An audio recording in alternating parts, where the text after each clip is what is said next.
ये जो मतलब जिसको नॉलेज है, ठीक है। मैं एंकर हो गया, आपको एक वास्तु का नॉलेज है, जवाब देना है। जब मैं पूछ रहा हूँ, कोई बात पूछ रहा हूँ, उसके बीच में फिर है ना, आपको पूरा बोलने देना चाहिए। बीच में ये जो करते हैं ना, बहुत ज्यादा बोलने लगते हैं ना एंकर, मतलब बहुत खराब लगता है और डिस्ट्रक्टिव कर देता है ना। तो मेरा जो कहना है, चुप रहना ज्यादा बेटर है इसमें एक आदमी का, क्योंकि मैं अपनी सुनाने के लिए या अपनी बात बताने के लिए या कि मैं बढ़िया एंकर हूँ, उससे ज़्यादा इम्पोर्टेंट है आप क्या मैसेज देना चाह रहे हैं वो आज का जो चाय का मीटिंग है ना, उसके पीछे वो है कि ज़्यादातर जो प्रोफेशनल है या जो बिजनेसमैन है वो यही गलती कर रहे हैं। खुद के माइंड के लिए और खुद की बॉडी के लिए उनके पास समय नहीं है।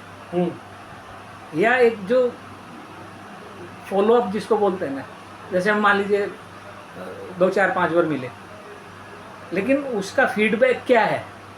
तो आप तो क्या संकोचवश है ना, हो सकता है दिल की बात नहीं बोल पाओ कि साहब वो 1 घंटा जो हम मिले या जो पैसा हमने दिया वो तो बेकार गया। समझ रहे हो? तो वो अंदर के जो असल भाव है ना, वो निकालने का वो आपको ये फ्री टाइम निकालना पड़ता है।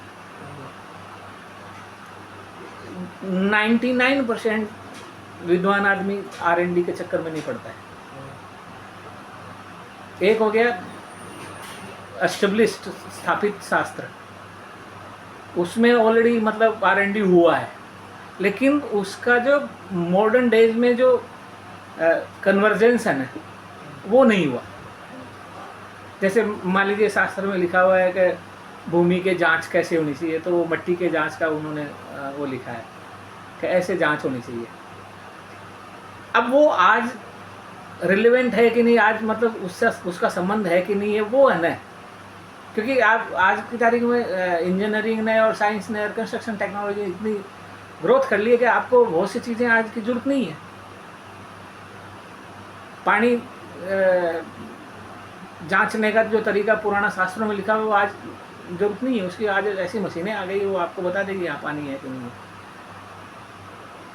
मट्टी की जांच का जो फॉर्मूला था वो बिल्डिंग की स्ट्रेंथ के लिए बनाया गया था कि भाई यहाँ पे मट्टी पोली नहीं हो, स्ट्रेंथ वाली हो, नीचे सॉलिड बेस हो, इसके लिए चलाया गया था। अब परिपाटी में लोग हैं वो लिए घूम रहे हैं, ऐसे करो, ऐसी सुगंध आए तो ऐसा हो, कलर ऐसा हो तो मछली के जैसी बाँस आए तो ऐसा होगा, ये हो ऐसा होगा तो ऐसा होगा। जो चीज़ें आज गैर ज़रूरी है वो उसको मतलब प्रैक्टिस में लेने की ज़रूरत नहीं है। अच्छा, जो अभी जैसे हम बात कर रहे हैं, जो चीज़ें आपसे संबंधित नहीं है उससे बात करने का तुक क्या है फिर, ये बताओ। पहली मीटिंग में पूरे शास्त्र का परिचय दे दिया, लेकिन हम ऑल द टाइम वो जैसे एरोप्लेन में जो सीक्वेंस फॉलो करते हैं, मैन पायलट और असिस्टेंट पायलट, वो ऑल द टाइम आपको है ना मैनुअल फॉलो करने की जरूरत नहीं है। समझ रहे हो? तो बेस्ट चीज़ है कि आप, ये एक माध्यम है